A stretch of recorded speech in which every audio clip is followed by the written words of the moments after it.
Perkenalkan, nama saya Ainul Latifah, NIM 2025043. Tujuan saya membuat video ini adalah untuk menambah nilai mata kuliah. Dalam video ini, saya akan membahas beberapa soal dari mata kuliah saya, yaitu kimia farmasi. Berikut soal-soal yang akan kita bahas. Soal nomor 1. Manakah senyawa berikut yang bersifat amfipatik? Jawaban yang benar adalah A, yaitu lipid. Mengapa? Karena dari penjelasan artikel Pavan V dan kawan-kawan tahun 2018 halaman 1, lipid adalah salah satu makromolekul utama yang ada di dalam sel yang bersifat amfipatik dengan gugus kepala polar dan ekor hidrofobik. Sifat amfipatik ini membantu molekul lipid untuk mengatur diri mereka sendiri dalam bilayer dengan ketebalan sekitar 5 nanometer dalam sel. Soal nomor 2.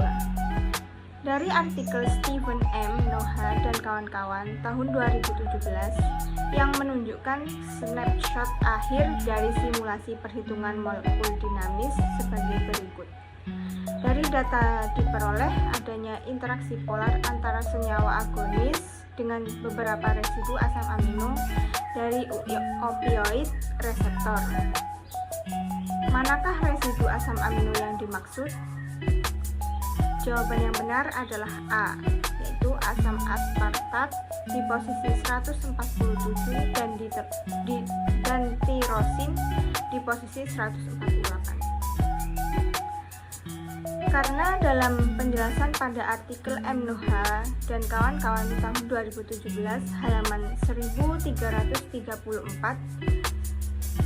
di mana menggabungkan 2B atau 14 mm digambarkan dengan menunjukkan snapshot dari akhir lintasan MD yang dihitung untuk meneliti kecenderungan untuk membentuk ikatan hidrogen antar molekul antara agonis dengan OR.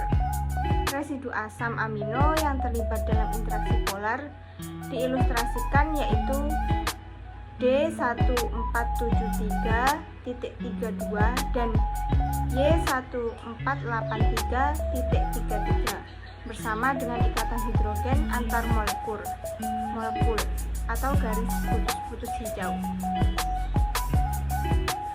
Soal nomor 3. Dari artikel Samuel S. Shin tahun 2015 menjelaskan bahwa reseptor muskarinik memiliki subtipe yaitu M1 sampai M5 yang berfungsi sebagai media penghambat atau inhibisi yaitu subtipe.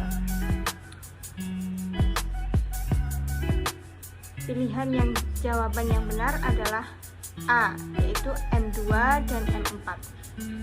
Mengapa? Karena dalam artikel Samuel S. Shin tahun 2015 halaman 1430, reseptor muskarinik, reseptor asetikolin muskarinik atau MACHR adalah reseptor berpasangan G protein yang penting untuk neurogenesis 32 kelangsungan hidup neuron yang baru lahir 33 dan potensi jangka panjang 34,35. Reseptor ini dikategorikan menjadi 5 subtipe yaitu 5M1 sampai M5. M1, M3, dan M5 subtipe memediasi fungsi rangsang, sedangkan M2 dan M4 subtipe memediasi fungsi penghambatan. Yang menarik adalah M2 autoreseptor yang ditemukan secara sinaptik dan menghambat pelepasan ACH. Dengan aktivasi reseptor ini, pensinyalan ACH dimodulasi oleh inhibisi umpan balik prasinaptik. Soal nomor 4. Reseptor GABA terbagi menjadi dua, yaitu reseptor GABA-A dan GABA-B. Keduanya memiliki interaksi dengan senyawa aktif yang berbeda. Mekanisme kerja dari kedua reseptor tersebut juga berbeda. Pada artikel Pavanvi, Paigan, dan kawan-kawan tahun 2018 menjelaskan perbedaan kedua mekanisme tersebut. Manakah perbedaan berikut yang benar? Jawaban yang benar adalah A. Reseptor GABA-A bekerja sebagai reseptor ionotropik dan reseptor GABA-B bekerja sebagai reseptor metabotropik. Dari artikel Pavanvi dan kawan-kawan halaman 3, ulasan ini secara eksklusif mempertimbangkan GABA sebuah R sebagai perwakilan L-gig. Selanjutnya memberikan pembahasan rincinya, yaitu otak manusia mengandung 20-30% neuron GABA R-gig, di mana GABA terutama bertindak melalui ionotropik, GABA sebuah, GABA-C, dan metabotropik, GABA-B. Reseptor GABA asli dan paling melimpah sebuah bentuk R terdiri dari 1, 2, 2, dan 1, 2 subunit. Sekitar 70-90% dari semua GABA sebuah R homopentamer sebagian besar terbatas pada dan sepertiga subunit. Soal nomor 5. Perhatikan gambar reseptor GABA berikut. Manakah pertanyaan yang benar tentang gambar tersebut? Jawaban yang benar adalah A. Dari artikel Pavanvi dan kawan-kawan tahun 2018, halaman 3, ulasan ini secara eksklusif mempertimbangkan GABA sebuah R sebagai perwakilan L-gig. Selanjutnya memberikan pembahasan rincinya otak manusia mengandung 20-30% neuron GABA R-gig, di mana GABA terutama bertindak melalui ionotropik, GABA sebuah, GABA-C, dan metabotropik GABA-B. Reseptor GABA asli dan paling melimpah sebuah bentuk R terdiri dari 2, 1, 2, 2, dan 1, 2 subunit. Sekitar 70-90% dari semua GABA sebuah R 33-35 homopentamer sebagian besar terbatas pada dan sepertiga subunit. Soal nomor 6. Dari artikel King Tong Zhou dan kawan-kawan tahun 2019 menggunakan GPCRS dari 45 kelas A. Berapa total struktur yang tersedia? Jawaban yang benar adalah A, yaitu 234. Mengapa? Karena dalam penjelasan dalam artikel ke-10 halaman 1, di sini kami melaporkan kerangka kerja untuk mengukur perubahan konformasi dengan menganalisis perubahan konformasi dalam 234 struktur dari 45 GPCR kelas A. Kami menemukan jalur aktivasi GPCR umum yang terdiri dari 34 pasangan residu dan 35 residu. Soal nomor 7. Dari artikel Neha Choudhary dan kawan-kawan tahun 2019 membahas interaksi beberapa senyawa dengan reseptornya. Perhatikan gambar berikut. Residu asam amino manakah yang memberikan interaksi hidrofobik? Jawaban yang benar adalah A, yaitu asam glutamat 63 dan 398. Seperti dalam penjelasan jurnal ke-9 halaman 11, yaitu analisis interaksi M-GLUR dan GPC, regulasinya kompleks berlabuh dengan nilai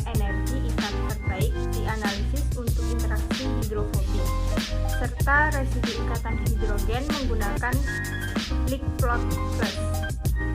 Lickplot yang terlampir dalam kotak adalah contoh kasus multi-penargetan dan sinergis tindakan fitokimia yang dipilih masing-masing. Residu protein yang diwakili di sepanjang busur terlibat dalam interaksi hidrofobik, sedangkan residu yang terlibat dalam ikatan hidrogen diwakili menggunakan garis putus-putus. PC620 terbukti memiliki banyak energi ikat negatif dibandingkan dengan 10 DPC lainnya, dan analisis interaksi menyoroti pentingnya kelompok asetamida NHCOCH3 dalam interaksi. Soal nomor 8. Bagaimana kokain mengganggu ritme sirkadian? Jawaban yang benar adalah E. Tidak ada jawaban yang benar. Dalam penjelasan jurnal ke-11 halaman 1, gangguan penyalahgunaan zat terkait dengan perubahan ritme sirkadian meskipun jalur molekuler dan saraf yang terlibat belum sepenuhnya dijelaskan. Obat adiktif seperti kokain menginduksi peningkatan pesat kadar dopamin di otak. Soal nomor 9. Pada artikel Gregory Sliwowski dan kawan-kawan tahun 2014 yang telah membahas tentang pengembangan obat untuk menghambat helikase pada virus hepatitis D, obat tersebut mengalami beberapa modifikasi. Perhatikan gambar berikut. Obat tersebut merupakan generasi 2 yang mampu menghambat helikase virus hepatitis D dengan membentuk sebuah ikatan dengan beberapa asam amino. Apa asam amino yang dimaksud? Jawaban yang benar adalah B. Arginin pada posisi 393. Seperti pada penjelasan artikel ke-7 halaman 375, penulis mengidentifikasi dua residu yang ligan dapat berinteraksi untuk menghambat aktivitas helikase. Yang pertama adalah arginin 393 yang berinteraksi dengan untai DNA, dan dua cysteine 431 yang terletak 10 dari arginin 393 yang atom belerangnya dapat mengikat ligan ke DNA situs mengikat. Inhibitor yang dirancang de novo struktur B yang ditunjukkan pada gambar mampu berinteraksi dengan arginin 393 tetapi tidak dapat berinteraksi dengan cysteine 431 karena kurangnya gugus fungsi. Soal nomor 10. Dari artikel King Tong Zhou dan kawan-kawan tahun 2019 menjelaskan peristiwa yang terjadi pada reseptor setelah ada aktivasi dari senyawa aktif. Perhatikan gambar berikut. Manakah pernyataan yang benar terkait dengan peristiwa yang dialami oleh reseptor tersebut? Jawaban yang benar adalah A. Menghilangkan interaksi TM3, TM6, dan membentuk interaksi TM3 sampai TM7. Dalam penjelasan jurnal ke-10 halaman 9, bentuk struktur keadaan aktif dan tidak aktif kluster kompak dalam ruang kontak antar heliks 2D RRCSTM3 sampai TM7 sumbu X dan RRCTM3 TM6 sumbu Y. Aktivasi GPCR paling baik dijelaskan oleh gerakan keluar TM6 dan gerakan ke dalam TM7 yang menghasilkan peralihan kontak TM3 dari TM6 ke TM7. Terima kasih atas perhatiannya.